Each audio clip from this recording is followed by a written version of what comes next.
What do you think are 3 questions that everyone should ask before they have sex or before they get committed exclusively in a relationship?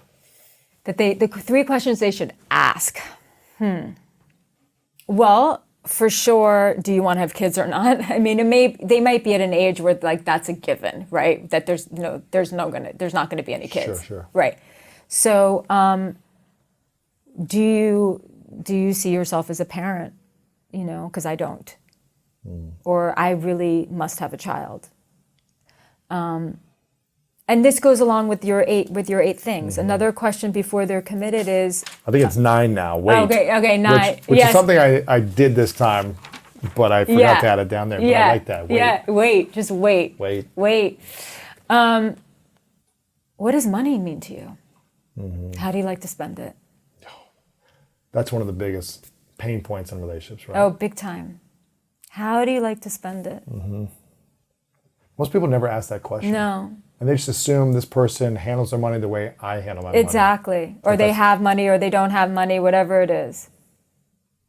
And how should we, when life gets really stressful, when the crap hits the fan in life in a big way, and we have to really meet some serious demands in life, what is going to be our strategy or attempt to find our way back to each other?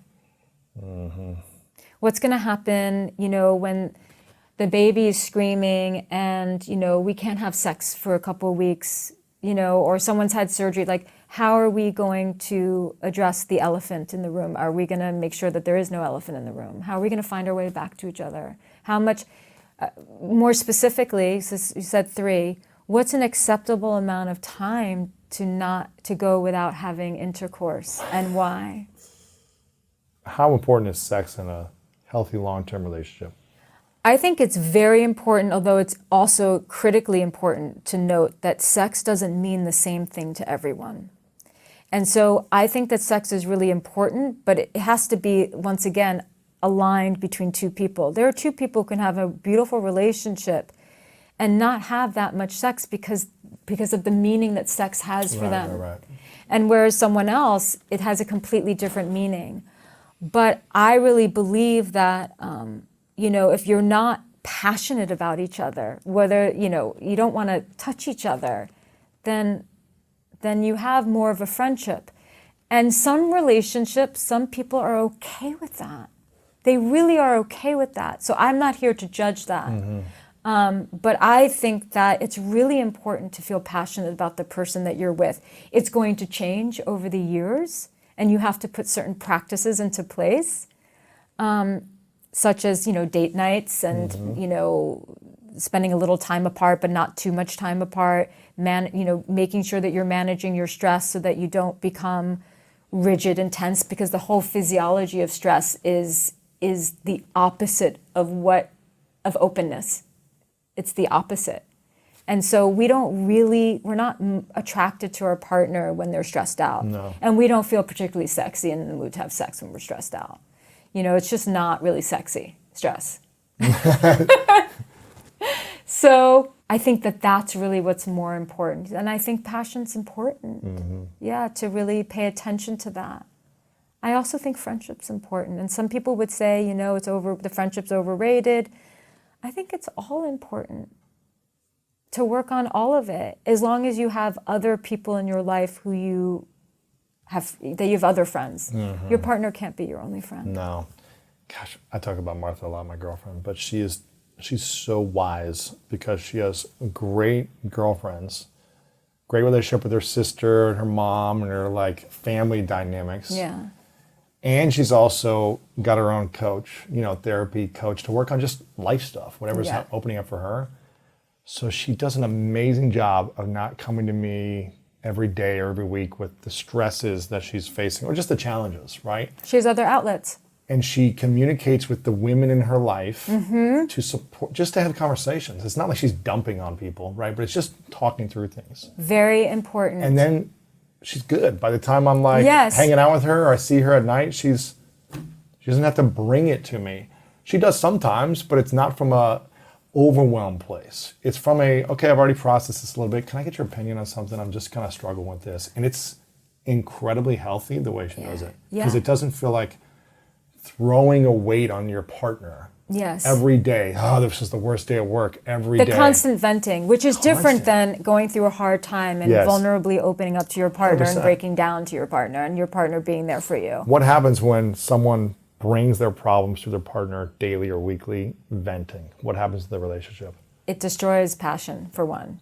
Why? Those are the people who stop having sex, because that's not when you're sexy, is when you're venting. And so it's just constant venting and complaining is such a passion killer.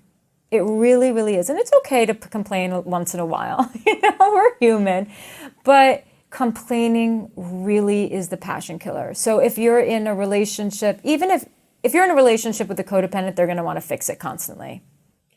A lot of men have said to me, I can't make my part, like they're complaining constantly and I feel responsible for that, right? So that's a big one. And they can't fix it. And they can't fix it. There's nothing I do where it stops them complaining. Yeah, exactly. So you feel like a failure. You feel like a failure. So that's a really common narrative with the men who I've worked with. But in general, it's so exhausting to be around someone who's constantly complaining. And it's just a passion killer. And it's like, I think that this is the self-awareness piece. And that's I think a lot of your 9 points speaks to something larger, which is just a level of self-awareness. We all have blind spots and we will all behave and act unconsciously sometimes. Mm-hmm. This is really important. Yes. But self-awareness is so important to be like, oh, I'm complaining a lot. Like this isn't adding to the culture of our relationship. Mm-hmm. This is taking away from it. And so I'm going to take that vent to my bestie, who's going to be like, bring it. And she's going to complain with me a little bit. And we'll just get it out of our systems. Mm-hmm. And then bring it. It's really, it's never a good thing when your partner is everything to you. You got to have a community. You have to have, even if it's a small community, you have to have other sources of love. And people, they fall into these traps where it's like, not only do I expect you unconsciously to be my parent, but also my best friend and my confidant and my lover and my this and that. And it's too much pressure. I can't imagine having to be all of that for someone. It's exhausting. Mm-hmm. So it's really important that you are able to go to your partner for the really hard stuff. That you're able to break down when something is really, really hard in your life. And that, that when you're in pain, your partner listens. But the everyday grievances and stresses and all of that, go to someone else as much as possible. You can do it a little bit with your partner here and there, but that you don't want the bonding between the two of you to be bonding over pain constantly. And suffering and complaining. It's a habit. It's a nasty habit. It's not a high frequency of energy. Not at all. Right? So you're attracting and connecting based on lower frequencies of energy. 100%. And sometimes that'll happen, and it just takes one person deciding to be the leader in their relationship, being like, hey babe, we're doing this too much, let's snap out of it. Yeah. You're right, we're like way doing this, let's snap out of it. And that's the camaraderie of relationship. That's the partnership part of relationship. It's like, when you said something about being of service, it's like, sometimes you have to do the hardest things in service of the relationship. You have to name the elephant in the room. You have to have the hard conversation, not just to serve yourself, but but literally in the service of the relationship. Our relationship needs this level of honesty. Our relationship needs this. I'm curious about marriage. It seems like the institution of marriage has suffered a lot. Mm-hmm. Whereas people get married and then over 50% now get divorced within 5 years or something. Yes. And then Esther Perel said of second marriages, it's like 60 or 70% get divorced. And it just keeps it higher. Mm-hmm. You'd think people get wiser and you'd learn after one marriage. But that's what I've heard based on... It's true. And I know why. Do you want to know why? Tell me why. Because a lot of people, what they do is that they get divorced and they think, okay, they're the problem, I'm out of that, or the relationship was the problem. I just need to find another partner and everything's going to be better. And that's not true. Changing partners sometimes is actually very necessary, because sometimes, like I said, your picker is busted. And who you choose to be in a relationship matters. But who we choose to show up as matters just as much. And if you, changing partners is, just like we said, love is not enough, changing partners is not enough. And so people get into second marriages, think this is going to be better this time, but they haven't actually done the work. They haven't processed to understand what their part was in the demise of their former relationships. And you have to know your part. Absolutely. I've interviewed a lot of people who have been together for 30, 40, 50 years, and I ask them about like the keys to conscious, healthy relationships over decades. Not perfect relationships, all that stuff, but just ones that continue to thrive and seem to get better every year, right? And manage the conflicts and adversities of life. And most people say that 80% of the success of the long-term relationship is who you choose. Yeah. It's like you said, your picker. It's who you choose and making sure there's alignment on things. And I think having the courageous conversations before you commit long-term, you know, and being able to get aligned. I'm curious, sticking on marriage, what's your thoughts on creating agreements, having a written contract before marriage about what each person's committing to, having a prenuptial agreement where it's like, okay, what's your thoughts on all that? I'm Contracts, in support. Agreements, prenups, so there's just clarity. I'm in support. Prenups can be, when there's enough money involved, I think it's necessary. I mean, look, the romantic in me says no, but I'm also practical. So I think prenups are important. I think it's important to know where everyone stands. And I also do love the idea of having like a contract. It's like, we're going to hold each other accountable, whatever these things are, and that we sign to, whether someone adheres to it or not. I mean, I guess it's like the same thing. If there's a breach of contract, I'm going to sue you. No, but it's like, But it's just having something where you've both agreed on. I'm in full and saying, support. Okay, 3 years later, here was our contract, and these 7 things that you agreed to, you're not creating anymore. Or I'm not doing these 3 things, and I want to recommit to this. Yes. Right? Because otherwise, if we don't do any of the things that we say we want to create in a relationship, why would it flourish? Why would it thrive? 100%. I'm in full support. Interesting. And actually, something that I wanted to go back to about who you choose matters.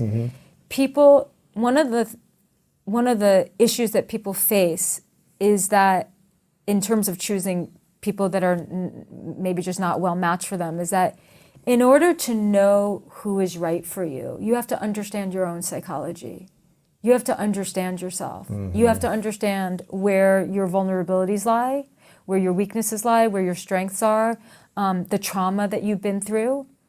If you've had a rough go at life, then you're going to need someone who makes you feel really accepted and safe and doesn't judge you for that. It doesn't give you a hall pass to bring that trauma in, but the reality is our past is our past. And so understanding who's the right partner for you is not only understanding your psychology, but getting really real with yourself. Because people will say, oh, I just wish I was this person. I'm really attracted to outdoorsy people, and I just wish I was more outdoorsy. Oh, I could be more outdoorsy. No, you have to be really real with yourself. You hate the outdoors. Right. You might be really attracted to someone who likes the outdoors, but sorry, Charlie, that's not going to be right for you. You can't sleep in a tent for 3 nights with bugs. That's not you. It's not you. You got to be super real. And like that person who you're really attracted to who does that, it's not going to work long term. It's not going to work long term. You could have a fun fling, but it's not going to work long term. So really knowing yourself and honoring yourself is how you choose well. Yeah, that could be the summer fling, but then it's like if you're with the outdoorsy guy who he wants that to be his life, 6 months in the mountains, a year. Exactly. You're like, well, I'm trying to create a stable home with kids in the future. Exactly. It doesn't work. It doesn't mean they're not great people. It's just not going to work. It's just not what you want for the vision of your life. Exactly. Sometimes stress is really, really intense and heavy and real and traumatic. But when we're in that, we're not actually connecting with the other person. We're not present with each other. Yes. And so when of course it's going to happen once in a while, right? We get mindless in our relationship.